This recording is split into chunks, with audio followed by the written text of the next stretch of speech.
Now, another topic in this O level syllabus is indices and algebraic manipulation. So, now today we are discussing here what are indices and what are different laws relating the indices. In the previous classes, you have learned that if you have a multiplied by a multiplied by a, so you will write it as a raised to the power 3. It means these are powers of a to the power 1, 1 and 1. So 1 plus 1 plus 1 is 3. So here this 3 is called index, and the plural of this index is indices. This is actually the plural of index. 3 is called index and a is base. A is called base. So therefore, similarly, if we have x to the power 5, so what will be the meaning of this? It means x is multiplying 5 times. Similarly, if we have 3 raised to the power 4, this means 3 times 3, 3 and 3. 4 times 3 is multiplying with each other.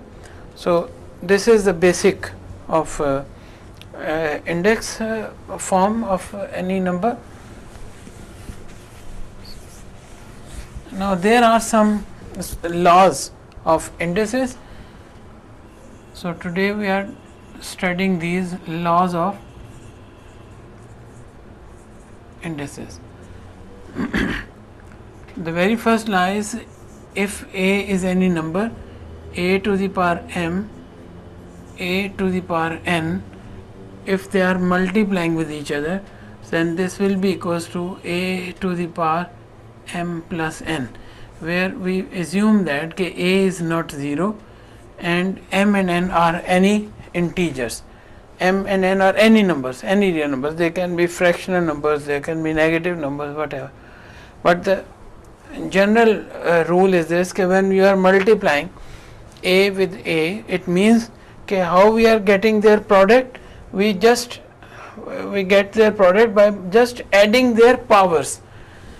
This concept, sometimes I have seen the students become confused while multiplying these numbers, and they confuse, for example, what errors they make. If a question is given to the students, 2 raised to the power 3 into 2 raised to the power 2. So, how they are multiplying? They multiply 2 and 2 and write 4 and then write 3 plus 2, which is absolutely wrong. You cannot multiply 2 with 2. Basically, 2 to the power 3 and 2 to the power 2 means the answer will be 2 raised to the power 3 plus 2. That's it. And 2 raised to the power 5. So, this will be the answer according to this rule. But they just make themselves confused. They think we have to multiply 2 with 2 and then we add these powers, which is not a true concept. It's a wrong concept. Okay. So, therefore, these are the mistakes which are most of the time I have seen the students making such mistakes. So, therefore, 2 raised to the power 3 into 2 raised to the power 2 means, another way you can say that 2 raised to the power 3 means 2 is multiplying 3 times and this 2 is multiplying twice. So, therefore, altogether we have 5 2's here. So, we can write it as 1, their powers is 1 and 1. So, we can add 1 5 times. So, therefore, the answer is 2 raised to the power 5. So, definitely this is just to explain you how you will get 2 to the power 5, not 4 to the power 5. So, this is actually the rule for the multiplication of two indices, and where m and n can be any number, any real number. A second rule is, look at the second law.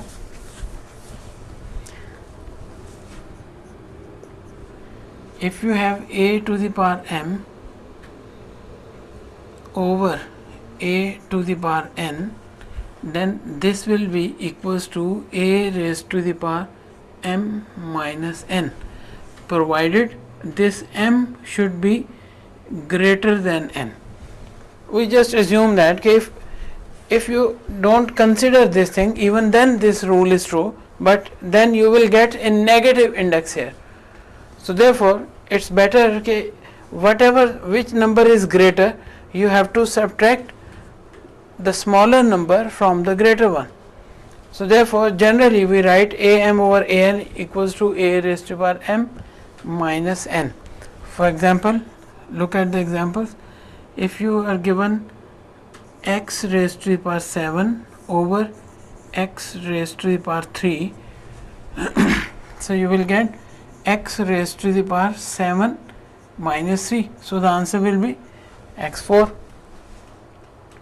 because you can subtract 3 from 7. But if in another case, if the example is given like this, x raised to the power 3 over x raised to the power 7, so definitely you have to subtract smaller number from the greater to get a positive index. But so therefore for this example I will write it like this, 1 over x raised to the power 7 minus c. So the answer will be 1 over x4. But if some student will do in other way, like this I have explained, so then x raised to the power 3 over x raised to the power 7 will be x raised to the power 3 minus 7. So then you will get x raised to the power minus 4.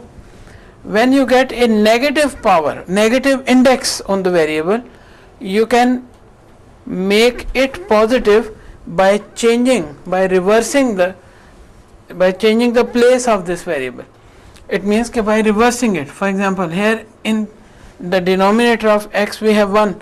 So if I write it as 1 over x4, then this 4 will become positive x4. Here again I have to explain you a common error which is made by most of the students. Again I am just explaining you that error, the mistake.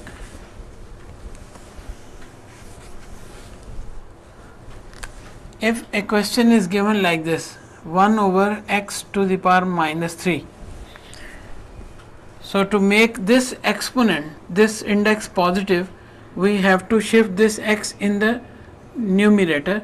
So we write it as x to the power 3. But sometimes what happened, if a number is given like this, minus x raised to the power minus 2, students get confused, or only minus x raised to the power 2 is given. So sometimes students think that this sign can also become positive by shifting this in the denominator, so which is wrong. We cannot make this negative sign positive, and they write it like this. They said that this negative sign will become positive, so which is absolutely wrong. This is never happened. We can change only the sign of their power, not the sign which is with the whole value. So this negative sign will remain negative. So therefore if a question is given like this, x to the power minus x raised to the power minus 5, the answer will be minus 1 over x to the power 5. This minus remains as it is, only this negative sign will become positive when we shift this x5 in the denominator. So this is generally a error which is made by students. X raised to the power 5 whole raised to the power 3, we say it is x5 into 3, which is x15, and I can explain this by in a normal way. Look at this, x5 whole raised to the power 3 means you have this x5 3 times multiplying.